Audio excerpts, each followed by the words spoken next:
15 celebs revealed in court on Diddy's disturbing freak-off footage unseen. You want to get Prince William and Prince Harry to a Diddy party? I don't think, not anymore. I mean, before, you know. Yeah.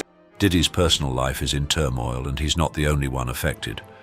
A recent lawsuit has brought to light some shocking video evidence that implicates several high-profile celebrities in his hidden scandals, and they are now coming forward. A young artist from Miami, Yung Miami, who is part of the rap duo City Girls, has become entangled in these allegations. Her involvement in this scandal is surprising to many who have seen her rise to stardom. What's more shocking is her close relationship with Diddy, which some believe goes beyond a professional one. The lawsuit was filed by Rodney Lil Rod Jones, a music producer, who is seeking $30 million in damages from Diddy for the emotional and physical distress he experienced while working on the album Off the Grid.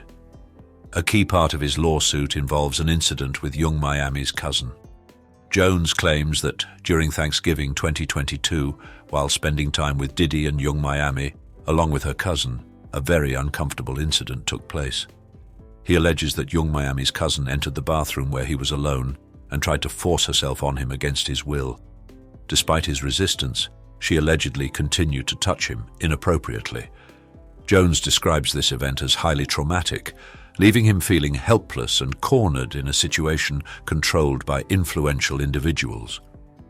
The broader implications of the lawsuit involving Yung Miami and Diddy are quite alarming. It raises suspicions about whether Yung Miami and other women in Diddy's circle were compensated for more than their musical contributions. The lawsuit hints at the possibility that some women around Diddy were on a monthly payroll for services beyond music, using the term working girls to imply something more nefarious. While Yung Miami's specific involvement is still uncertain, her close association with Diddy, both personally and professionally, has sparked speculation. Despite the ongoing lawsuit, Yung Miami has not yet made any detailed public statements about these allegations. This situation could have serious consequences for her career and her image, which has been built on confidence and empowerment. As the case progresses, it will be revealed how involved Yung Miami really is and what her fate will be in this scandal. When all of these things came out, I just needed to take a break and focus on what's important. It was just me and my career. Let him navigate and figure that out on his own, because I can't get caught up in it. Cuba Gooding Jr., a Hollywood actor, has also been implicated in Rodney Jones's lawsuit. The lawsuit alleges that Diddy not only allowed, but also encouraged inappropriate behavior by Gooding Jr. during a yacht party in January 2023. Jones claims that the incident took place on Diddy's yacht when he was introduced to Gooding Jr. What was supposed to be a simple introduction quickly turned into something much more disturbing. Jones alleges that Gooding Jr. began to grope him and made unwelcome advances, trying to touch him inappropriately. According to Jones, he had to physically push the actor away to stop the assault. What makes this even more concerning is that Jones claims Diddy was fully aware of what was happening and did nothing to intervene. Instead, Diddy allegedly played a role in encouraging Gooding Jr. Watt's behavior rather than stopping it. For those familiar with Gooding Jr.'s past, this is not the first time he has been at the center of misconduct allegations. In 2022, the actor resolved a lawsuit alleging abuse, with several women accusing him of inappropriate conduct. He also pleaded guilty to a lesser charge of harassment in another case.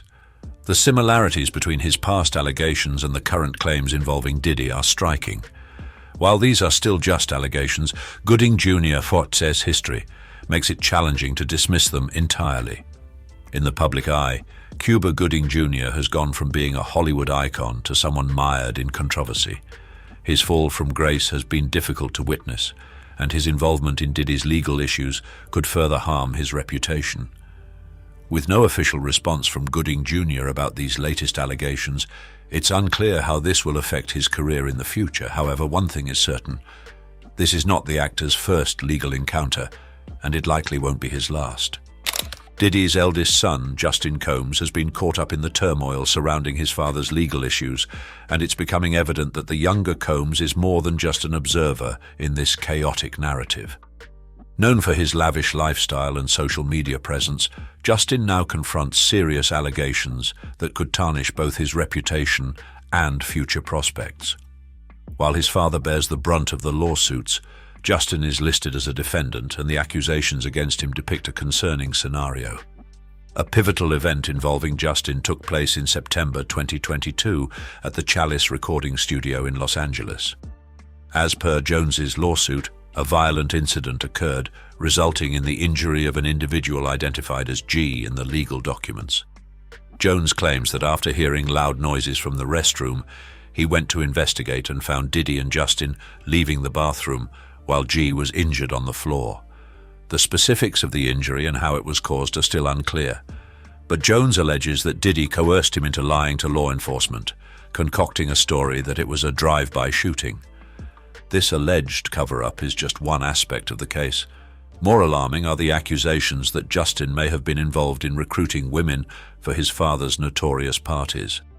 The lawsuit implies that Justin played a significant role in bringing women to these events, which Jones alleges often involved exploitation. The fact that Justin has been implicated in these allegations is noteworthy, as it indicates that Diddy's alleged illegal activities may have involved his family members, further complicating the case. Despite the severity of the accusations, Justin has yet to make any public statements regarding his involvement. His silence has only fueled speculation, with many questioning how deeply involved he might have been in his father's troubling actions.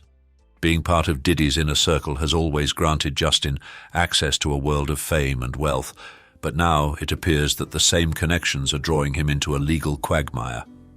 As the lawsuits continue to unfold, Justin's involvement will be closely examined, and his fate may be closely linked with his father's potential downfall. Stevie J, a Grammy-winning producer and a prominent figure in the hip-hop industry, particularly through his association with Bad Boy Records, is now embroiled in Diddy's escalating legal issues. Stevie J was once celebrated for his skill and success in creating some of the most memorable records of the 90s and early 2000s. However, his involvement in the recent scandal involving Diddy presents a much darker narrative. According to the lawsuit filed by Rodney Lil Rod Jones, Stevie J is not merely an observer in the turmoil, he's allegedly involved.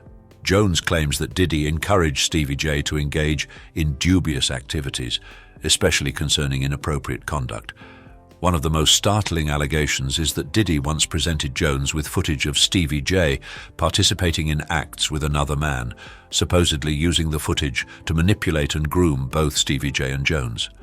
Jones alleges that Diddy employed this video to heighten Stevie J's insecurities and as part of his broader strategy of grooming individuals within his inner circle to engage in similar behaviors. For Stevie J, these accusations are not only distressing but could also be detrimental to his reputation. Despite being at the heart of these allegations, Stevie J has strongly refuted any misconduct. As soon as the accusations emerged, Stevie J made it clear that he would delegate the matter to his legal team, effectively creating distance between himself and the controversy. He used social media to reassure his fans and followers that these allegations were merely attempts to tarnish his reputation, and stated that his legal representatives would handle any subsequent developments. Although Stevie J has not provided a detailed personal response, his actions since the lawsuit was filed suggest a strategic approach, allowing his legal counsel to speak on his behalf while he remains out of the public eye. However, the producer's silence may not shield him from public examination, especially considering his close relationship with Diddy. As the years go by and the lawsuit continues, Stevie J will likely remain a central figure. Regardless of whether these claims are proven true or false, the scandal is certain to have a lasting effect on his legacy. When you think this scandal couldn't become more surprising, Prince Harry enters the picture. Indeed, Prince Harry has been named as a witness in the ongoing legal turmoil surrounding Diddy. It's crucial to emphasize that Harry is not accused of any misconduct. However, his mere attendance at some of Diddy's notorious parties has sparked curiosity and attracted even more attention to how extensively this scandal is linked to prominent individuals worldwide. The scandal has already had a significant impact on Stevie J's reputation. Do you think he will be able to recover from the fallout? Comment with yes or no. Rodney Jones's lawsuit indicates that Prince Harry attended one of Diddy's parties, which are now being investigated for alleged illegal activities, including trafficking. Jones specifically names Harry as a witness to events that occurred at these gatherings, although Harry himself is not implicated in any criminal conduct. However, the fact that a British royal may have been in the company of guests at a party now under investigation for serious allegations is enough to spark widespread media interest. While Harry's name in this context might seem incongruous, it highlights the broader implications of the scandal. It's not merely about Diddy and a few close associates. This case is revealing a network of connections that extend well beyond the music industry. Harry's involvement, even if only as a witness, illustrates how closely linked the elite are, whether they're royalty, celebrities, or influential executives. You want to get Prince William and Prince Harry to a Diddy party? I don't think, not anymore. I mean, before, you know. Yeah. The fact that a member of the royal family is even mentioned alongside Diddy's legal troubles has led people to wonder about the extent of the repercussions from these allegations. It's improbable that Prince Harry will face any legal consequences for his peripheral role, but the mere association of his name with this scandal adds another layer of complexity. The lawsuit involving Diddy isn't just a music industry scandal anymore. It's involving influential figures from various sectors, making it much more difficult to dismiss or overlook as simply another celebrity scandal. Ethiopia Habtam Mariam, the former CEO of Motown Records, is another prominent figure who has been implicated in the escalating scandal involving Diddy. Recognized for her astute business skills and her influence in the careers of numerous successful musicians, Habtam Mariam's standing in the music industry has traditionally been one of esteem. However, her association with Diddy's alleged wrongdoing now places her under a very different kind of scrutiny. As per Rodney Jones's lawsuit, Habtam Mariam was present at several of Diddy's infamous parties, where some of the unsettling incidents occurred. Her role was not just that of an attendee, though. Jones asserts that as a leader at Motown Records, Habtam Mariam had a duty to ensure that these events were managed properly and that no unlawful or unethical activities took place. The lawsuit implies that she ignored the presence of working girls at these parties, as well as Diddy's alleged drugging of attendees. The ramifications of these allegations are severe, not only for Habtam Mariam's personal reputation, but also for the overall perception of the music industry's leadership. If the allegations are substantiated, it indicates that influential executives were cognizant of Diddy's actions and opted not to intervene, valuing their relationships with him over the welfare of those impacted. Habtam Mariam's alleged failure to intervene highlights a concerning pattern of silence and complicity among prominent figures in the industry. Ethiopia Habtam Mariam, previously at the helm of Motown Records, finds herself entangled in the controversy now enveloping Diddy. Celebrated for her business prowess and instrumental role in the success of numerous artists, her standing in the music industry has been one of high regard. However, her link to Diddy's alleged misdeeds has thrust her into an unwelcome glare. Rodney Jones's lawsuit alleges that Habtam Mariam was not just a mere attendee at Diddy's events, where troubling incidents reportedly occurred. As a key executive at Motown Records, she had a responsibility to ensure propriety and prevent any illegal or unethical conduct at these gatherings, according to Jones. The lawsuit insinuates that she ignored the presence of working girls and Diddy's purported drugging of guests. These accusations, if true, could significantly mar not only Habtam Mariam's personal reputation, but also cast a shadow over the integrity of music industry leadership. It raises questions about whether top executives knew of Diddy's actions and chose to look the other way, prioritizing their ties with him over the welfare of others. Habtam Mariam's alleged silence is indicative of a broader pattern of complicity among industry elites. Christina Khorram, Diddy's chief of staff, is also under scrutiny due to allegations brought forth in Jones's lawsuit. Her position as a top-ranking official makes her involvement particularly alarming. Khorram was entrusted with overseeing Diddy's affairs, both professional and personal.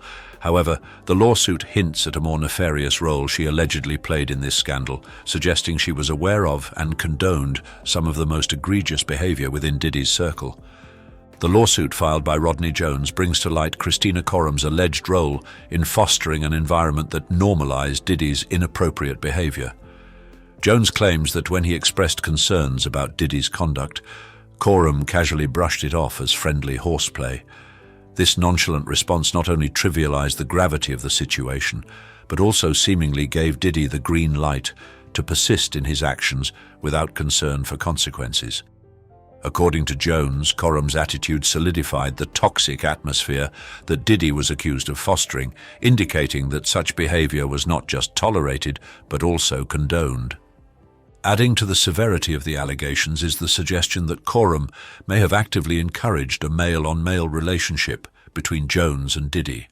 The lawsuit indicates that Khorram minimized Jones's unease, telling him that Sean will be Sean, which appears to justify Diddy's alleged predatory actions.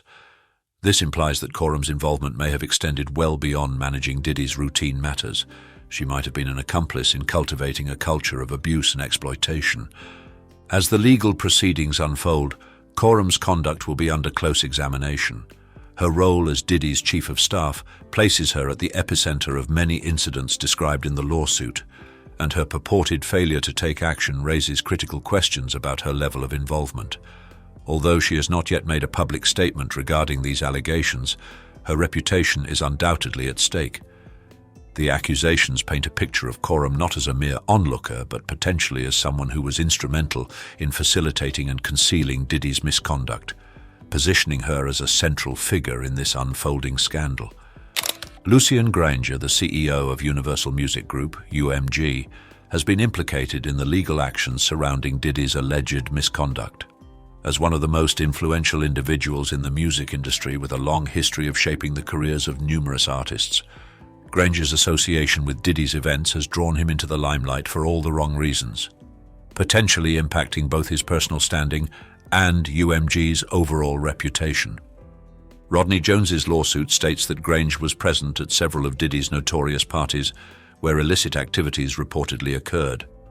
The suit asserts that Grainge was either aware or should have been aware of the drinks being tampered with at these parties, often targeting female attendees.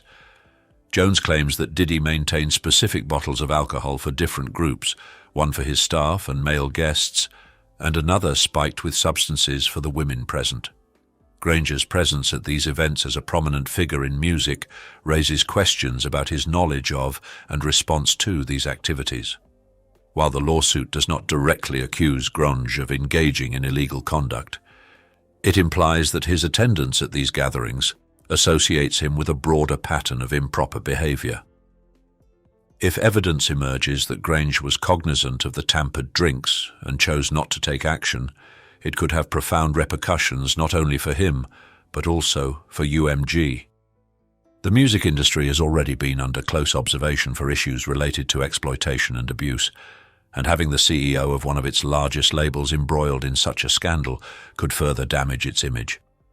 At present, Grainge and UMG have been largely silent regarding the lawsuit. However, as the legal proceedings advance, there will likely be mounting pressure on Grainge to confront these allegations head-on. Regardless of his knowledge about the tampered drinks, his connection to Diddy during these events has already marred his otherwise distinguished career. The music industry will be closely monitoring the situation, as Grainge's involvement in this case could have a lasting impact on how industry executives are held responsible for their conduct, or lack of it. Diddy's ex-partner and longtime collaborator Cassie was instrumental in igniting this entire legal dispute. While Diddy had been the subject of murmurs about inappropriate behavior for years, it was Cassie's courageous act of coming forward that truly exposed the extent of the issue. In November 2022, Cassie filed a federal lawsuit in New York accusing Diddy of prolonged emotional and physical abuse. Her suit painted a distressing picture of a pattern of violence, manipulation, and exploitation, including explicit accounts of assault and psychological torment. Although Cassie's allegations were startling, for many, they were not entirely unexpected. Her relationship with Diddy, spanning over 10 years, had long been shrouded in speculation about the underlying power dynamics at play. Cassie's lawsuit painted a picture of Diddy exerting control over every facet of her life, leveraging his influence and wealth to keep her trapped in a cycle of abuse. Among the most alarming accusations was that Diddy had destroyed Kid Cudi's car due to suspicions of a romantic involvement between the rapper and Cassie. This incident, Cassie claimed, demonstrated the extreme lengths Diddy would go to exert control over her. Her choice to speak out marked a pivotal moment. Her courage not only shed light on Diddy's alleged misconduct, but also encouraged others to come forward. Shortly after Cassie filed her lawsuit, additional women, including Grammy-winning songwriter Tiffany Red, supported Cassie's allegations and shared their own distressing encounters with Diddy. Cassie's case was settled swiftly, with reports suggesting that Diddy paid a substantial amount to prevent a lengthy legal dispute. However, the damage had already been done. Her story ignited a wave of accountability, leading to further lawsuits and accusations in the following months. Cassie's role in this scandal is particularly notable, as she was the first to openly challenge Diddy's alleged abusive behavior through public and legal channels. Her bravery allowed others to feel empowered to share their experiences, demonstrating that even someone as influential as Diddy could face consequences for their actions. Although the settlement may have concluded her specific case, Cassie's influence on the broader dialogue concerning abuse, power dynamics, and exploitation within the entertainment industry continues to have a lasting impact. It's evident that without her courageous step, many of these stories might have remained concealed in obscurity. On a scale of 0-5, how courageous do you think Cassie was in speaking out against Diddy? Comment with a number. Tiffany Red, a Grammy-winning songwriter, intensified the already serious allegations against Diddy when she came forward to support Cassie's claims. Red, who has gained acclaim in the music industry for her songwriting prowess, was not merely an observer in this controversy. She had her own unsettling experiences with Diddy, which she detailed in an open letter published shortly after Cassie's lawsuit gained media attention. Her choice to publicly back Cassie conveyed a clear message. The abuse Cassie faced was not a one-off event. In her open letter, Tiffany Red described feelings of unease and fear in Diddy's presence. She recounted an incident at a party where she saw Diddy isolating Cassie from their group and compelling her into secluded situations. Red's letter not only corroborated Cassie's allegations, but also exposed a broader pattern of exploitative behavior. Her account brought to light a facet of Diddy that had been the subject of hushed discussions within the industry, but rarely confronted publicly. What makes Tiffany Red's story particularly impactful is her status as a respected and accomplished artist. Her credibility as a Grammy winner lent her narrative considerable influence. By speaking out, she not only substantiated Cassie's claims, but also inspired others to find their voice. Red's courage in challenging someone as influential as Diddy has intensified the discourse, igniting a dialogue about the systemic misuse of power in the music industry that has often been overlooked or ignored. Aaron Hall, a singer-songwriter once revered for his contributions to the R&B group Guy, has seen his name ensnared in the expanding allegations against Diddy. Hall is no stranger to controversy, but the accusations linked to this scandal reach back several decades, further tarnishing his legacy. He's been accused of engaging in abusive acts in conjunction with Diddy, most notably in a deeply troubling incident from 1991. A lawsuit filed as part of the broader allegations against Diddy implicates Hall in the assault of a college student that year. The case details are distressing, with the victim alleging that both Diddy and Hall were involved in a distressing encounter that left her severely affected. The lawsuit posits that Hall and Diddy exploited their fame to manipulate and exploit the young woman, and this narrative has re-emerged amidst the current wave of accusations. For Hall, this new allegation serves as a stark reminder of the darker aspects of fame and influence that have dogged his career. Although he has not yet publicly addressed these specific allegations, his association with such a notorious incident involving Diddy places him squarely within the eye of the legal tempest. As further details continue to surface, Aaron Hall's once shining reputation is increasingly becoming associated with a past marred by exploitation, casting a somber pall over his R&B legacy. In a legal maneuver that caused ripples in both the legal and entertainment sectors, an anonymous woman known as Jane Doe filed a lawsuit against Diddy for an alleged assault that occurred in 1991. The timing of her case is especially noteworthy. Her lawsuit was filed just before the deadline for New York's Adult Survivors Act, legislation that permits survivors of past sexual abuse to file claims beyond the statute of limitations. Jane Doe 1's allegations add another dimension to the escalating accusations against Diddy. Her lawsuit states that the assault happened while she was a student at Syracuse University, and the details mirror the concerning pattern observed in other allegations against Diddy. She claims that Diddy and an associate assaulted her, and that this distressing experience has stayed with her for many years. By coming forward now with the Adult Survivors Act as a legal basis, she underscores how ingrained Diddy's alleged misconduct might be. Her lawsuit is part of a larger trend of women utilizing the Adult Survivors Act to seek justice from influential men for historical actions. By joining the chorus of accusers, Jane Doe 1 has contributed to ensuring that Diddy's legal challenges are not confined to his recent behavior, but extend throughout his professional history. This case serves as a reminder that for survivors, time does not diminish the impact of their trauma, and that seeking accountability, even after many years, remains a possibility.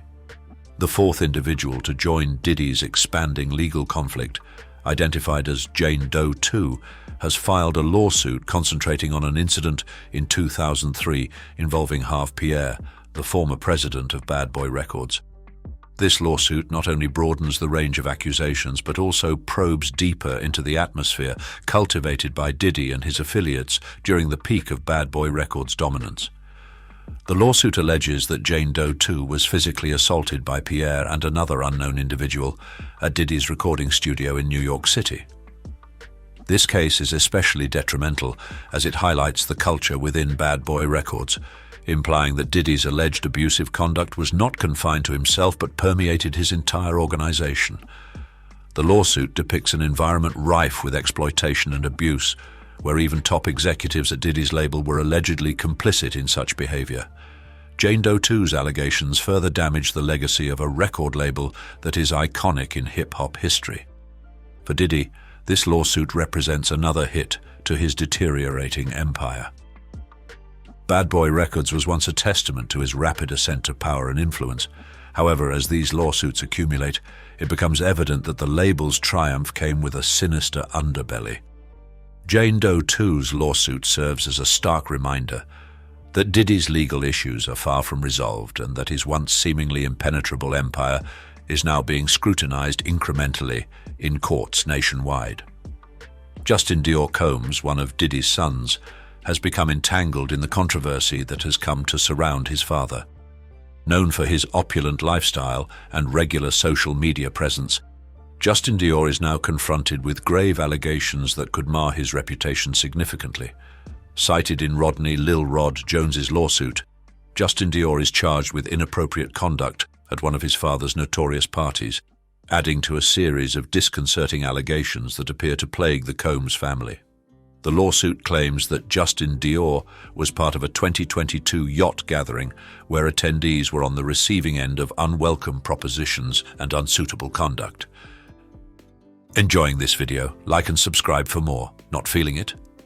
A like would still be appreciated, and your comments will help me do better next time. These accusations hint that Justin Dior, similar to his father, might be implicated in behavior that now looms darkly over the Combs family as a whole.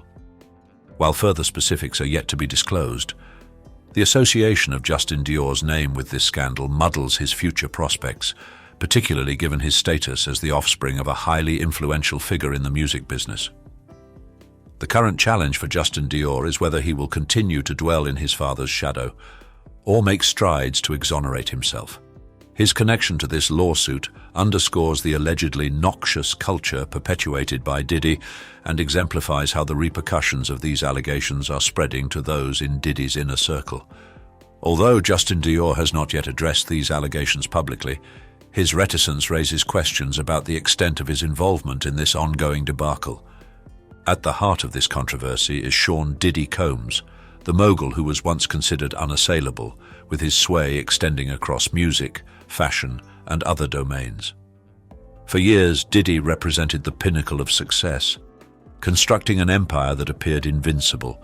However, as an increasing number of allegations and lawsuits mount against him, his reputation is rapidly deteriorating, leaving in its wake a series of controversies and disrepute. The individual who was once lauded for his entrepreneurial skills and flamboyance now confronts accusations that risk obliterating his entire edifice. Diddy has been charged with a range of misconduct, from assault and drugging party attendees to fostering an environment of abuse within his close circle. These allegations depict a somber portrayal of an individual who allegedly wielded his power and influence not solely to reign over the industry but also to exploit those in his vicinity. As further information surfaces, it's becoming evident that these are not merely isolated events, but instead part of a conduct pattern that has persisted for many years. Other individuals have come forward with allegations against Sean Diddy Combs or have taken legal action against him. Joey Dickerson-Neal. In November 2023, she filed a lawsuit alleging that Diddy drugged, sexually assaulted, and secretly recorded her without her consent in 1991. The incident reportedly occurred when she was a college student at Syracuse University. Diddy has denied these allegations. Crystal McKinney. In May 2024, the former model accused Diddy of sexually assaulting her at his New York City recording studio in 2003. She claims that after being given alcohol and a marijuana joint, she was forced to perform sexual acts against her will. Her lawsuit seeks damages for mental and emotional injury. April Lampros. Shortly after McKinney's lawsuit, Lampros alleged that Diddy sexually assaulted her multiple times between 1995 and the early 2000s. She claims that Diddy used his influence to threaten and manipulate her. Her lawsuit includes photographs and alleged invitations from Diddy. Dawn Richard. In September 2024, Richard, a former member of Danity Kane and Diddy Dirty Money, sued Diddy for physical and sexual abuse starting in 2009. She alleges witnessing Diddy assault his ex-girlfriends Cassie Ventura and Kim Porter. Diddy is facing escalating repercussions. His business dealings are suffering as prominent companies distance themselves and his personal standing is severely damaged. Despite his continued denial of the allegations, the mounting evidence is causing concern. This scandal shows no signs of abating, and with each new lawsuit and accusation, it's probable that Diddy's once formidable empire will continue to crumble. This could mark the start of an unprecedented downfall for a figure who was once at the pinnacle of success. As we wrap up this deep dive into the allegations against Diddy, it's clear that the music mogul's legacy is at a crossroads. The power of speaking out should never be underestimated. These brave individuals have started a conversation that resonates far beyond the courtroom. So what's the takeaway? Use your voice and let it be a force for change. Are you thinking about the implications of these allegations? Should Diddy face legal consequences? We want to hear your thoughts. Remember, your opinion matters. Don't forget to like this video, subscribe to Iconic Inside, and click that notification bell to stay tuned for more compelling stories. Let's keep the dialogue going. 10 celebs who tried to warn us about Diddy. If her needs me, I'm gonna be here for her, but yeah, just protecting those moments because... You won't believe which stars saw it coming. Before Diddy's shocking 2024 arrest, these celebrities risked it all to expose the truth. Who spoke out and what did they know? Get ready to have your world rocked as we reveal the chilling warnings you didn't know about. Kanye West. In a surprising twist, Kanye West, recognized for his provocative remarks, tried to alert the public about Sean Diddy Combs during a controversial episode of the Drink Champs podcast in October 2022. During this intense interview, Kanye accused Diddy of being an informant, suggesting that he had informed on others to avoid imprisonment. You know what I'm saying? Because you can't shoot nobody anyway, and the reason why you got to talk is because you did a deal, you fed.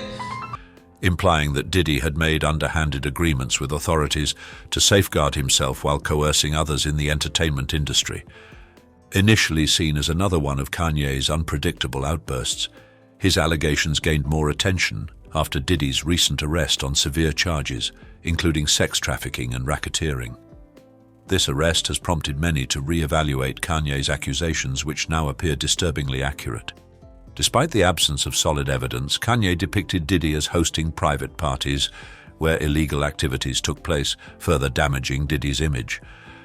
While Kanye's credibility has often been doubted due to his previous actions, his caution about Diddy is more relevant than ever. The re-emergence of these comments has ignited curiosity and conjecture about the relationships within the celebrity sphere. As Diddy confronts increasing legal issues, Kanye's prior statements act as a chilling reminder of the concealed realities that frequently exist beneath the surface of celebrity and wealth. Khloe Kardashian. Khloe Kardashian looked back on the infamous parties thrown by Sean "Diddy" Combs, disclosing disquieting specifics that have re-emerged during his ongoing legal issues. During a 2014 episode of Keeping Up with the Kardashians named Secrets of a Double Life, Khloe described a chaotic evening where Stop talking. Have you met Khloe's new crew of friends? All I said was yes. And then I stopped. All I said was yes. her light-hearted tone, while jesting with her sister Courtney, indicated an environment that was both extravagant and possibly inappropriate. I got on a plane at 5:30 a.m. Reminiscing about her tumultuous experience at Diddy's party, attended by celebrities such as Justin Bieber and Quincy Combs. Although she did not charge Diddy with any misconduct, her story created a clear image of the party's rowdiness, reinforcing the notion of Diddy's events as controversial. "You would have adored it," she teased Courtney, yet her remarks implied an underlying unease with the situation. Khloe's comments were made years before Diddy encountered severe accusations of sex trafficking and racketeering, which have recently brought his lavish lifestyle under scrutiny. While she did not detail specific occurrences from that night, her casual description of nudity and indulgence has since adopted a more serious tone, considering current circumstances. Usher. At the age of 13, Usher moved in with Sean "Diddy" Combs, an experience that would significantly influence his perception of celebrity and its less appealing aspects. Labeled "Puffy Flavor Camp," this time was far from typical. In an open conversation with Howard Stern, Usher characterized his experience as quite wild, disclosing that he saw strange things that left him puzzled. He suggested a troubling truth concealed beneath the glamorous facade of Diddy's lifestyle, saying, I mean, I could. I actually stayed up longer than them. Right. And I saw it. And it was, but I don't know if I could indulge and understand what I was even looking at. Reminiscing about his time at Diddy's residence, Usher voiced worries about the setting for young individuals, suggesting it was inappropriate. When inquired if he would send his own children to a similar camp, he resolutely answered, "Absolutely not." This clear warning preceded Diddy's legal issues by several years, which included accusations of sexual misconduct and trafficking. Usher's comments have re-emerged during Diddy's ongoing disputes, darkening the music mogul's once shining reputation. The contrast of Usher's youthful naivety against the backdrop of Diddy's tumultuous lifestyle raises questions about the cost of fame and mentorship in the entertainment industry. As Usher advances in his career and fatherhood, his past experiences offer a cautionary narrative about the concealed perils behind the allure of celebrity existence. Do you think Usher's comments were a warning sign about Diddy's behavior? Comment with yes or no. Justin Bieber. The early interactions between pop star Justin Bieber and rap mogul Sean "Diddy" Combs have come to light, suggesting that Bieber might have tried to alert the public about Diddy's true character. The two musicians, who were once close collaborators, had a strange encounter in 2009 when a 15-year-old Bieber spent 48 hours with Diddy in what Diddy characterized as a 15-year-old's dream. However, it appears that Bieber may have had a change of heart, as shown by a video that surfaced a year later where Diddy questioned why Bieber was no longer calling or spending time with him. This abrupt distance could be seen as a subtle effort by Bieber to avoid further contact with Diddy, though the reasons for this decision remain ambiguous. If her needs me, I'm gonna be here for her, but yeah, just protecting those moments because Years later, in September 2023, Bieber collaborated with Diddy on the track Moments from Diddy's album, The Love Album, Off the Grid. However, following Diddy's recent arrest on charges of sex trafficking and racketeering, Bieber has reportedly distanced himself from the situation, with a source stating he is extremely disturbed by the Diddy news and is unwilling to process it or discuss it. While Bieber has not made any direct accusations against Diddy, his actions, particularly the fake phone number incident, could be interpreted as a warning sign that something was wrong in their relationship. Mase, the Harlem-based rapper who once flourished under Diddy's Bad Boy Records, became entangled in a bitter dispute with the music executive that would rock the industry. Mase accused Diddy of defrauding him of earnings through a mere $20,000 publishing deal, alleging that he had been denied royalties for many years. Second album, you gave money to do second album, never delivered. Did the album, never delivered. And I'm not gonna go back and forth with Mase, you know what I'm saying? I'm not going back and forth with nobody.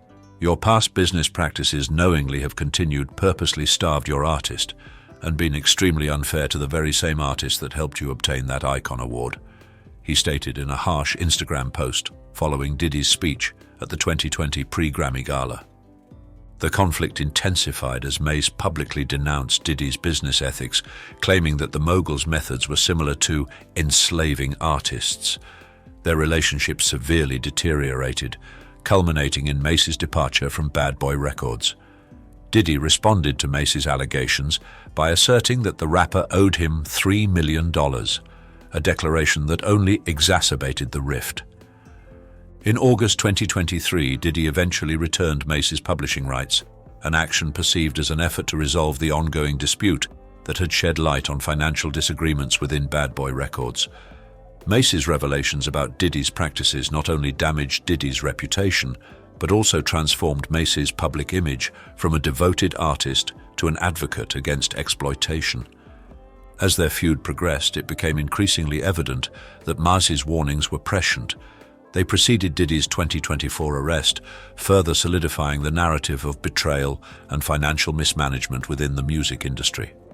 "This is not black excellence at all," Mase lamented, summarizing the emotional distress behind his pursuit of justice. Katt Williams. Katt Williams, the candid comedian, recently made headlines for his alarming cautions about Sean Diddy Combs, especially concerning the infamous parties Diddy organized. During an appearance on Shannon Sharp's Club Shay Shay podcast, Williams enigmatically stated, "And you gotta tell him no. You got to tell him no. I did. See, I got the receipts for everything I'm telling you. That's why I can say them so freely." Can I need no? This comment drew attention and ignited discussions about the potential perils present at Diddy's events. Williams conveyed serious apprehension about attending these parties, suggesting a malevolent environment where safety was at risk. His remarks gained momentum following accusations of Diddy's freak-off parties, gatherings now under federal investigation for sex trafficking and racketeering. These allegations propose that Diddy exploited his influence to deceive victims into exploitative scenarios, rendering Williams's warnings seemingly prophetic. Although Williams's credibility has been questioned due to his own past legal issues, he maintained he had evidence to back up his claims, even though he never publicly displayed them. His ambiguous yet disquieting comments hinted at a more sinister aspect of the music mogul, indicating that guests should be cautious of their safety and welfare. As the allegations against Diddy escalated, Williams' cautions took on fresh significance.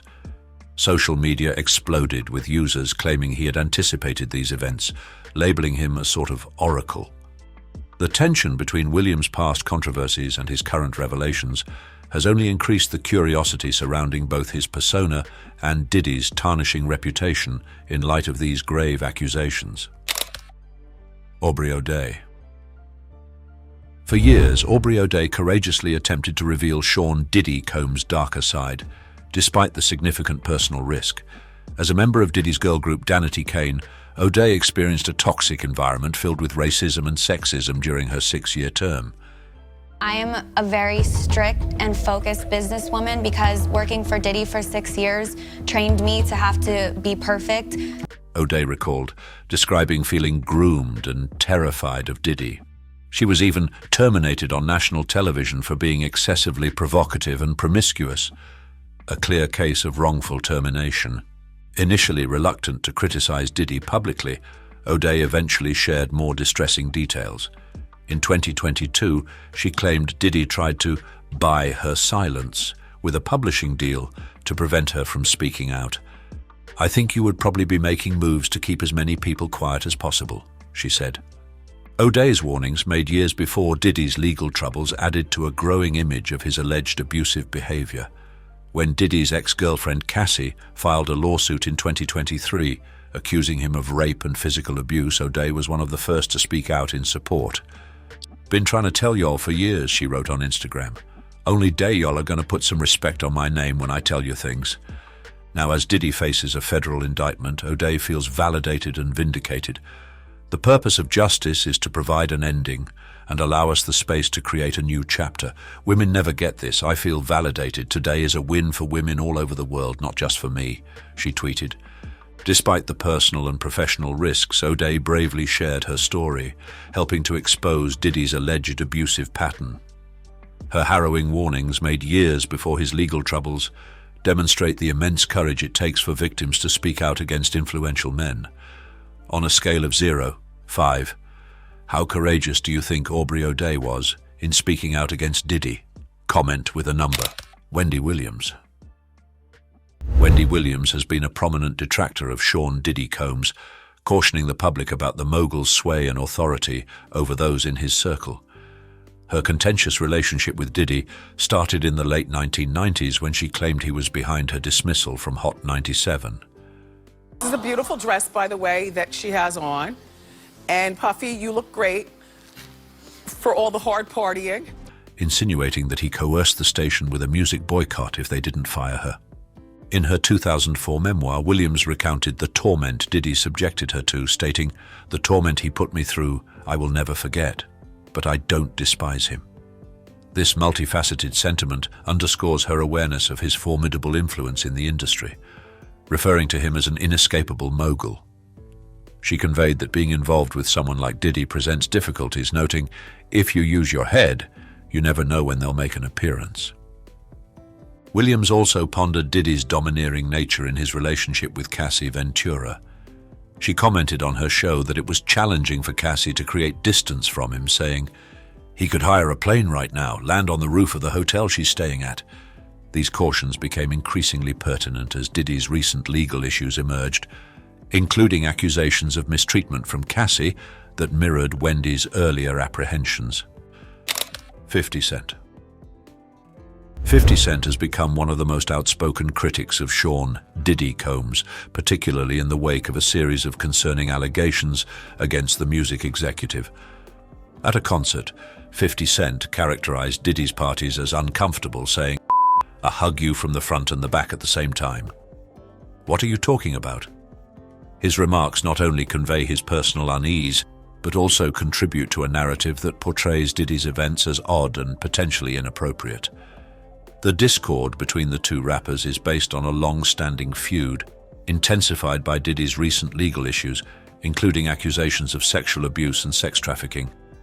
50 Cent has previously suggested Diddy's involvement in the murder of Biggie Smalls, an allegation without substantial evidence but still inflaming their rivalry.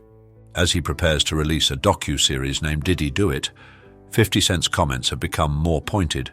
He claims their disputes originate from competitiveness, stating, "All right, so you and Diddy, you and Puff cool?" No, I don't really like him.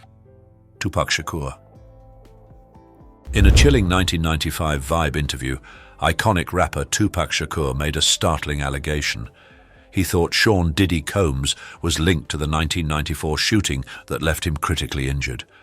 Tupac claimed he had evidence but declined to disclose it publicly, saying, "But this is not for the world to know about. You know what I mean? It's between me and him, and only he knows." The rapper's comments depicted Diddy as a potentially menacing figure, reinforcing long-standing speculations about the music executive. Tupac described the terrifying assault, where he was shot 5 times at Quad Studios just 2 years before his own tragic death. During the interview, Tupac conveyed doubt over the absence of response from Diddy and others present after the shooting. "Nobody approached me. "I noticed that nobody would look at me," he disclosed. Regrettably, Tupac passed away roughly a year after making these remarks, with his allegations remaining unconfirmed. However, his cautions continue to fuel conspiracy theories about Diddy's involvement in violence. The accusations also contributed to Tupac's public image as a truth-teller, willing to reveal the industry's darkest secrets. Rodney Lil Rod Jones. Rodney Lil Rod Jones's crusade to reveal Sean Diddy Combs started in a terrifying environment of manipulation and dread. In February 2024, Jones lodged a $30 million lawsuit against the music executive, alleging sexual assault, drugging, and grooming. He described waking up naked in Diddy's bed next to sex workers after being drugged, a disclosure that sent shockwaves through the entertainment industry. Jones's allegations encompassed Diddy fondling him and engaging in unwelcome sexual activities, often accompanied by threats of violence. "He told me he would eat my face," Jones remembered, highlighting the disturbing nature of their interactions. His lawsuit implicated not only Diddy but also his son and chief of staff, uncovering a network of complicity that raised serious questions about Diddy's sway in the industry. The lawsuit became instrumental in Diddy's legal issues, as it echoed federal investigations into racketeering and sex trafficking involving the celebrity. Jones claimed Diddy had concealed cameras in his homes to record illicit activities, further asserting that this footage made Diddy feel invincible. Cassie Ventura. In November 2023, Cassie Ventura, recognized for her hit song Me and You, took a brave step by filing a lawsuit against Sean Diddy Combs, alleging 10 years of domestic violence, sexual abuse, and sex trafficking. Cassie's relationship with Diddy started when she was just 19, and he was 37, rapidly descending into a pattern of control and dread. In her lawsuit, she detailed distressing events where Diddy coerced her into sexual acts with male prostitutes while he recorded the encounters, all while subjecting her to physical mistreatment and intimidation. "After years in silence and darkness, I am finally ready to share my story," Cassie expressed, underscoring her aspiration to champion for other victims of abuse. Just a day after filing, the lawsuit was settled out of court, with Cassie conveying relief at having some authority over the outcome. However, the repercussions from her allegations were immediate and substantial.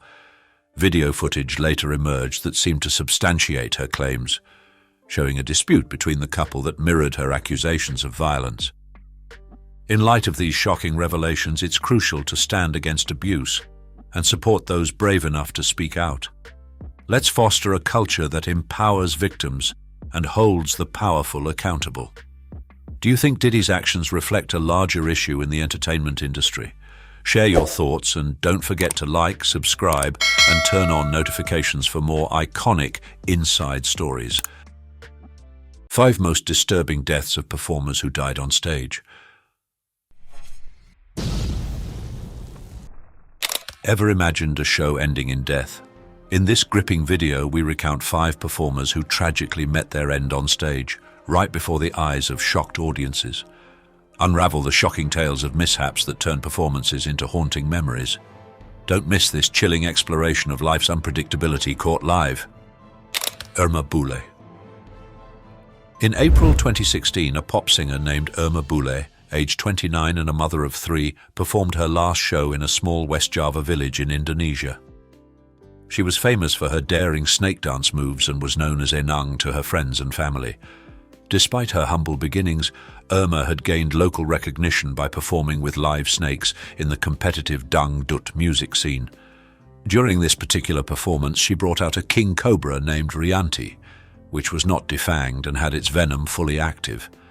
As the show started, the audience watched in amazement as Irma sang and danced with the snake wrapped around her shoulders.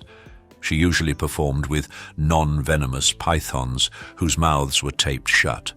However, this time was different as Rianti was venomous and its mouth was untaped, increasing the risk significantly. Irma had grown accustomed to these high-risk performances because they attracted larger audiences, which translated to more money in the dangdut industry where many young women from modest backgrounds competed for attention. During the second song of her set, Irma accidentally stepped on the snake's tail, causing Rianti to strike her thigh. The audience gasped as Irma's body jerked from the sudden bite. She momentarily stopped dancing and sat down in pain. The offstage snake handler quickly came to her aid, pulling the snake away and offering her an antidote for the venom. However, Irma refused the antidote and continued singing to complete her performance. Irma persisted with her performance for the next 45 minutes, her singing voice echoing through the night as the venom from the snake bite started to circulate in her body. At first, she appeared to be managing, but soon the effects of the venom became apparent. She began to vomit and convulse. Her body was in severe pain as the neurotoxins from the snake's venom targeted her nervous system. Despite the intense suffering, she continued to perform, but the venom was unyielding. As the show progressed, Irma's condition deteriorated.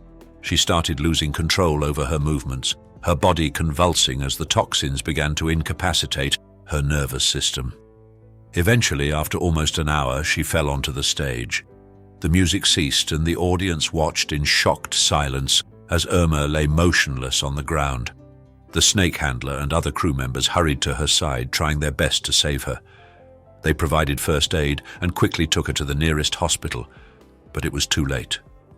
By the time they reached there, the venom had completed its lethal task. Irma was declared dead shortly after arriving at the hospital. Her life tragically ended by a single venomous bite. Irma's death sent shockwaves through her local community and quickly made headlines across Indonesia and internationally. Many were appalled by how she had continued performing for so long after being bitten. Irma's mother, Encom, later disclosed that her daughter, known by her family nickname Enang, might not have been aware that the snake she was using was venomous.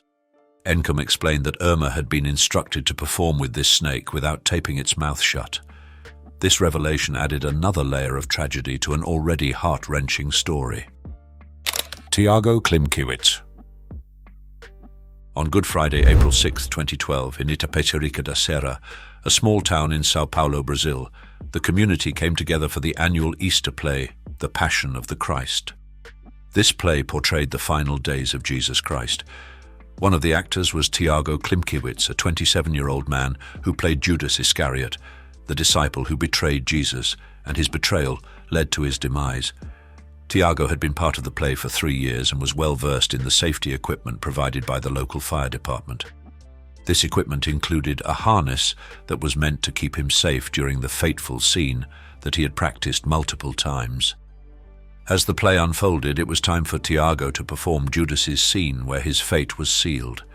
The scene required him to jump from a small ladder to mimic the scene that involves a rope as part of the setup, where at one point the actor's feet momentarily leave the ground, taking place near a symbolic tree in the background. The audience watched intently as the performance continued. Initially, everything seemed to be going as planned, but then an unexpected event occurred. When Tiago jumped from the ladder, his safety vest moved unexpectedly beneath his robe. Instead of providing protection, it tightened around his neck, and he experienced a critical loss of oxygen. This appeared to be part of the performance to both the audience and other actors present. Tiago struggled for 4 minutes to breathe, but no one recognized that he was in danger. Janaina Carvalho, another actor in the play, was the first to realize that something was amiss when Tiago didn't respond to her lines. She became worried and understood that he was in peril.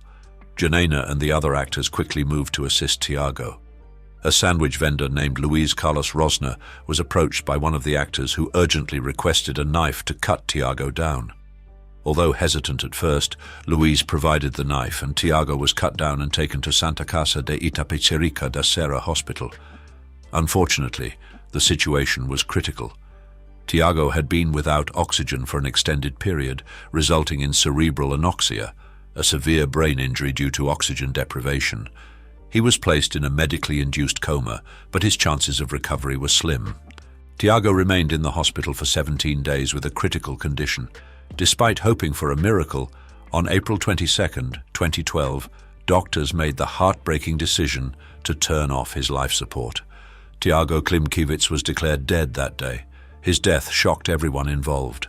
The play that symbolized betrayal had turned into a real-life tragedy. The play that united people to reflect on Christ's sacrifice now served as a tragic example of life's unpredictability. Following the incident, an investigation was initiated to determine what had gone wrong. The harness and rope were sent to the Criminal Institute of Sorocaba for examination. Police investigator Jose Victor Bassetti led the investigation and noted that the equipment had been borrowed from the local fire department and used safely in previous years. However, this time something went awry. Investigators looked into whether the rope's knot had been tied incorrectly, potentially contributing to the vest malfunctioning. Another theory suggested that material from Tiago's costume got caught in the harness, causing it to tighten fatally when he jumped. The investigation aimed to uncover what exactly led to Tiago's death, but answers were slow in coming. Share your condolences for Tiago's tragic passing. Comment with RIP to pay your respects. Leslie Harvey. On May 3, 1972, a tragic incident occurred during a live performance in Swansea, Wales, claiming the life of Leslie Cameron Harvey, a 27-year-old Scottish guitarist. Harvey was performing with his band Stone the Crows at the Top Rank Suite when the accident happened. He was renowned for his guitar skills and was an essential part of the band. Born on September 13, 1944 in Glasgow, Scotland, music played a significant role in Harvey's life from an early age. His older brother, Alex Harvey, was also a musician. Leslie had an opportunity to join the Animals but chose to stay with his brother's band, the Alex Harvey Soul Band. Later on, he joined the Blues Council. However, in 1965, their tour van crashed, resulting in the death of 2 members and the band disbanded. In 1969, Leslie joined Cartoon and toured the United States as an opening act for bands like Led Zeppelin and Spirit. He also played guitar on Maurice Gibb of the Bee Gees' solo album that remained largely unreleased. That same year, he co-founded Stone the Crows with Peter Grant, managing them alongside Led Zeppelin. The fateful night of May 3rd unfolded when Harvey reached for a poorly grounded microphone while holding his guitar on stage at the Top Rank Suite. This created a lethal electrical circuit that caused a surge of electricity to pass through his body, leading to his collapse on stage. Despite immediate efforts to disconnect him from the guitar and calling an ambulance, Leslie was pronounced dead upon arrival at the hospital. His death sent shockwaves through the music community and led to increased focus on electrical safety in the industry. Venues started implementing stricter safety measures and equipment manufacturers made improvements to prevent such accidents from recurring. Leslie's passing deeply affected his family and bandmates. His brother Alex continued his music career, but was profoundly impacted by Leslie's death. Stone the Crows struggled to continue after losing Leslie and eventually disbanded, despite performing for some time after his death. Sarah Guillard-Guillot. On June 29, 2013, the Cirque du Soleil show Ka was being performed at the MGM Grand in Las Vegas. The audience was engrossed in the complex choreography and daring stunts. Among the performers was Sarah Guillard-Guillot, a 31-year-old acrobat and aerialist with over 2 decades of experience. She had been part of the show since 2006 and was admired by her peers and students alike. Hailing from Paris, she was recognized for her commitment to her art and her mentorship of young performers. As the final scene of Ka commenced, the performers were set to enact a dramatic battle on a vertical stage, a sequence that demanded precision and reliance on their safety equipment. Sarah was hoisted into the air as part of this act, but a catastrophic failure occurred. The wire rope supporting her snapped, causing her to plummet nearly 100 feet into an area beneath the stage that was not visible to the audience. Initially, many in the audience believed that Sarah's fall was part of the performance. However, her terrified screams as she fell, coupled with the shocked reactions of other performers, quickly indicated that a serious accident had occurred. The show was halted and it was announced that the performance had concluded. The audience was offered refunds or vouchers for future shows. Sarah was immediately taken to a hospital, but was declared dead at 11:43 p.m. Her death marked the first onstage fatality in Cirque du Soleil's 30-year history and sent shockwaves through the company and the entertainment industry. Following this tragedy, Cirque du Soleil's founder, Guy Laliberté, released a statement expressing profound grief over Sarah's death and acknowledging her talent and dedication. The show Ka was put on hold while investigations into the incident were initiated. The Nevada Occupational Safety and Health Administration, OSHA, conducted an investigation to determine what had gone awry. It was discovered that inadequate training combined with a malfunction in safety equipment led to Sarah's fall. The wire rope that supported her broke during her rapid ascent as it came out of a pulley and rubbed against a sharp edge, causing it to snap. Usher identified several safety violations and issued multiple citations against Cirque du Soleil. These included inadequate performer training and insufficient protection during performances. The fines imposed totaled over $25,000. Additionally, MGM Grand, where the incident took place, faced a $7,000 fine for exposing its employees to hazardous conditions. The investigation into Sarah's death highlighted the tragic circumstances surrounding her passing. As a proficient performer and mother to 2 young children, her loss was deeply felt by her family, colleagues, and the community.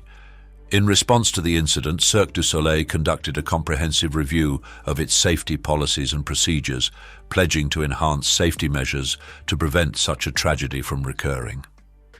The show car resumed on July 16, 2013, with the first performance dedicated to Sarah's memory. Further investigation indicated that the speed of Sarah's ascent had been a significant factor in the accident. The rope failed due to the rapid movement, which caused it to rub against equipment until it snapped. This underscored the necessity for improved training and equipment maintenance, lessons that Cirque du Soleil and other entities in the performing arts industry took to heart. Sarah's death also brought broader safety concerns in the performing arts into focus. Although her accident was the most severe in Cirque du Soleil's history, it was not an isolated incident. In 2007, 2 performers were seriously injured during a performance of Zumanity, and in 2009, an acrobat died during a training session in Montreal. These incidents emphasized the inherent risks in high-stakes performances and the imperative for continuous vigilance regarding safety. Sarah was not only a performer but also a cherished teacher at Surfit, a fitness and circus program she helped establish in Las Vegas. Her students and their parents grieved her loss. Numerous tributes were shared on social media expressing their sorrow and acknowledging her impact on their lives. In the months following the accident, Cirque du Soleil grappled with moving forward while acknowledging the tragedy. Renowned for pushing the boundaries of live performance, the company had to confront the inherent risks associated with such innovation. The lessons learned from Sarah's death informed future decisions for Cirque du Soleil and influenced practices across the wider industry. Sarah's life was cut short in a tragic accident. Comment with RIP to honor her memory. Tommy Cooper. On April 15, 1984, British comedy experienced an unexpected loss with the passing of a legendary figure. Tommy Cooper, a renowned Welsh comedian and magician, was performing live at Her Majesty's Theatre in London. Known for his tall stature of 6 4 inches and signature red fez hat, Tommy was famous for his unique blend of magic tricks and humor, often amusing audiences with his intentional magic failures. However, during a live broadcast for millions of viewers that night, something went awry. Tommy was performing on Live from Her Majesty's, a popular television program. He had done numerous similar shows throughout his extensive career, and the audience was eagerly anticipating his act. As the show commenced, Tommy took to the stage to perform one of his renowned routines, involving a large magic cloak. His assistant assisted him in donning the cloak, while the show's host, Jimmy Tarbuck, stood behind the curtain handing Tommy various props to pull from the cloak. The props increased in size, leading up to the final punchline. Everything appeared to be quintessential Tommy Cooper, chaotic, humorous, and unpredictable. Suddenly, Tommy collapsed to his knees in the midst of his act. The audience, accustomed to his comedic style, laughed, assuming it was part of the routine. However, Tommy did not get back up, and instead slumped forward against the stage curtains. Initially, even those backstage believed it was another joke, but as time passed, it became apparent that something was seriously wrong. Jimmy Tarbuck, who was still hidden behind the curtain, noticed Tommy's lifeless body and realized this was not part of the act. The show's director swiftly decided to switch to an unscheduled commercial break, a sign that things were grave. During the break, the stage crew hurried to assist Tommy. His son confirmed their worst fears. Knowing Tommy's history with back problems, he wouldn't have intentionally collapsed. While they attempted to revive him, David Bell, the show's producer, faced a difficult decision, whether to cancel the live broadcast or proceed with it. After a brief discussion, they decided to continue with the show. Les Dennis and Dustin G, the comedy duo scheduled after Tommy, were sent on stage under challenging circumstances as Tommy's body remained concealed behind the curtain. Unaware of what had transpired backstage, the audience continued laughing throughout their performance. Once Dennis and G concluded their act and left the stage after being careful not to disturb anything behind them, Tommy was finally removed from the theatre on a stretcher. He was rushed to Westminster Hospital, but unfortunately pronounced dead upon arrival due to a massive heart attack. These heart-wrenching stories remind us of life's unpredictability. For more gripping tales and shocking revelations, hit that like button, subscribe to Iconic Inside, and ring the bell to stay updated. Don't miss out on the next episode.